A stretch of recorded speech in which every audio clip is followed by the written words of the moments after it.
আচ্ছা, angle of রিপোজ,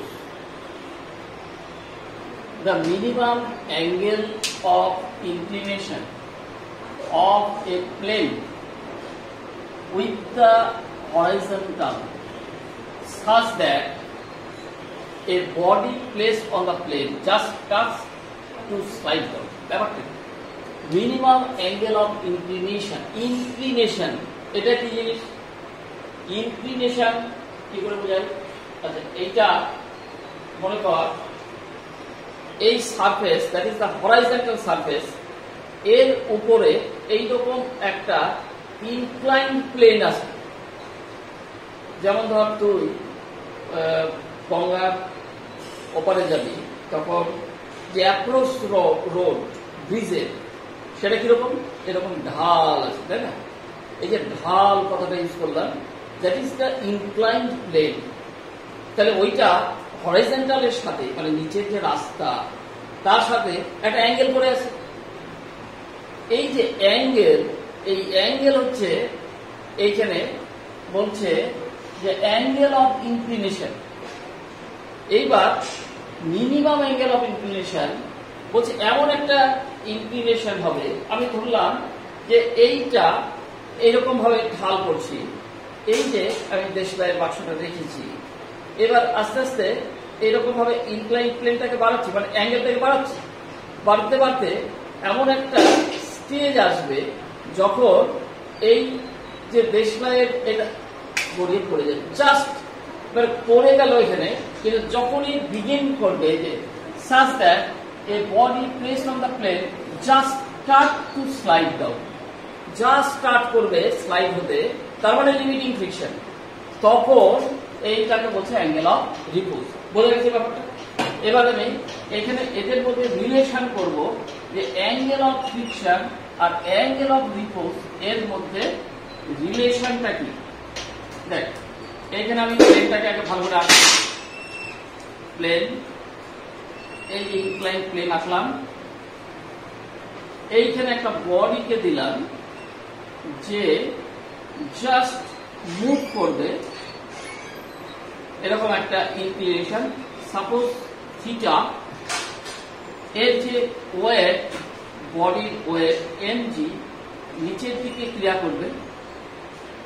আচ্ছা, আর এটার উল্টো দিকে কিন্তু যেটা ক্রিয়া করবে সেটা কি? f limit fl। আর নর্মাল রিয়াকশন এই ইনক্লাইন প্লেনের উপরে লম্বভাবে ক্রিয়া করবে, সেটা হচ্ছে নর্মাল রিয়াকশন।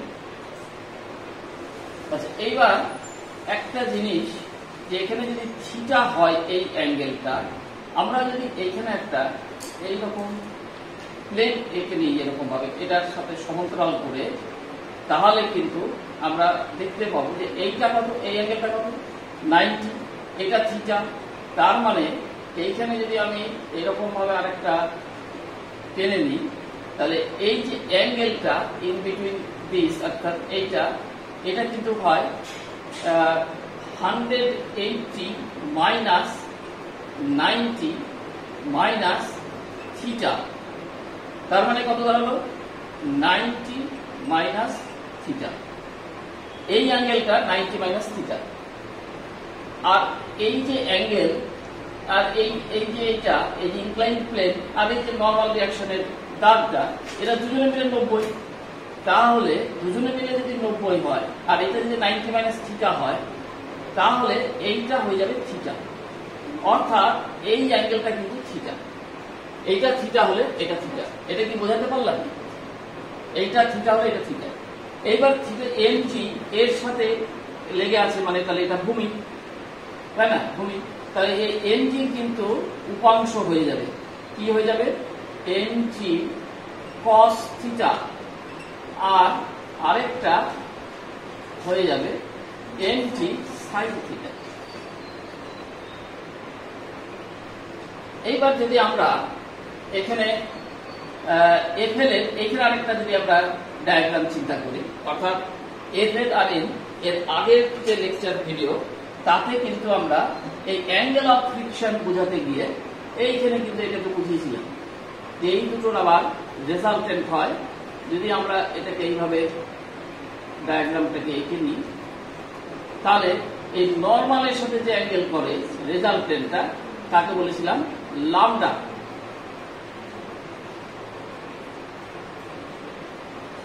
তাহলে আমরা এইটাকে যদি এফএল হয়, এই উপরেরটাও এফএল হবে, এটা যদি এন হয় তাহলে এটাও এন হবে, যেহেতু এটা প্যারালালি আছে।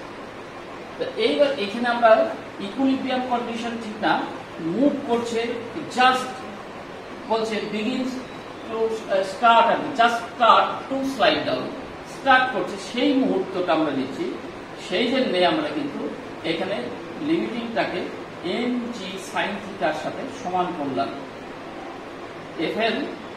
কিন্তু যদি ও মানে মুভিং পজিশনে থাকতো তাহলে কিন্তু নেট ফোর্স বের করতাম, তখন কিন্তু অ্যাক্সিলারেশন আসতো। কিন্তু এখন কিন্তু অ্যাক্সিলারেশনের ব্যাপারটা না, এখন আমরা কিন্তু ওই স্ট্যাটিক ফ্রিকশনের যে কনসেপ্ট সেটাই নেব, কিন্তু যখন এটা just start to slide down সেই পজিশনটা নিচ্ছি, অর্থাৎ লিমিটিং ফ্রিকশনটা নিচ্ছি। আর এইখানে হয়ে যাবে N is equal to, N এর উল্টো দিকে কি আছে, এম জি কস থিটা। তাহলে এম জি কস থিটা এটা আমরা নিলাম। আচ্ছা, এবার যদি আমরা এখানে এই দুটোকে আমরা এই করি এফ এল বাই এল, তাহলে আমরা কি লিখতে পাবো, এটা m g sine theta divided by m g cos theta. M g cancel, that is equal to tan theta, and FL by N, FL by N এটা কিন্তু ছিল আমাদের মিউ এস, এর আগে বোঝানো হয়েছে tan theta। এইবার আসছি যে এই কেসটা এর আগে যেটা আমরা করেছিলাম, কি করেছিলাম যে N এইদিকে তার মানে ভূমি, আর এদিকে R ছিল, তাহলে N by R is equal to কি লিখেছিলাম cos lambda। এই lambda কিন্তু হয়েছিল angle of friction, angle of friction is denoted by lambda and angle of repose is denoted by theta। তাহলে এইখানে আমরা FL টা যদি করি তাহলে আমরা লিখেছিলাম যে FL by R that is equal to sin lambda। তাহলে আমরা N is equal to এখান থেকে বের করতে পারি R cos lambda, R FL is equal to বের করব R sin lambda। তাহলে এখানে FL by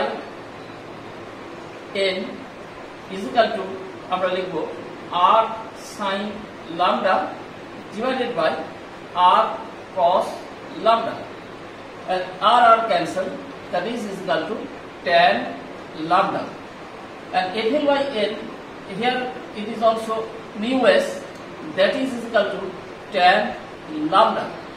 তাহলে আমরা এখানে mu s is equal to tan theta পেয়েছি, আর এখানে mu s is equal to tan lambda পেয়েছি। তাহলে comparing this we can write that the tan theta is equal to tan lambda। omit the function of tan। এবারে তোমরা কিন্তু tan কেটে দিবি না, ফাংশন অফ tan, এখানে tan থিটার সাথে গুণ হয়ে নাই, tan এর ফাংশন। তাহলে function of tan K omit করে পাই from both sides we can write that theta is equal to lambda। So we can say that the angle of friction is equal to the angle of repose। ঠিক আছে, bye bye, আবার next video নিয়ে আমরা ফিরে আসবো পরবর্তী ক্লাসে।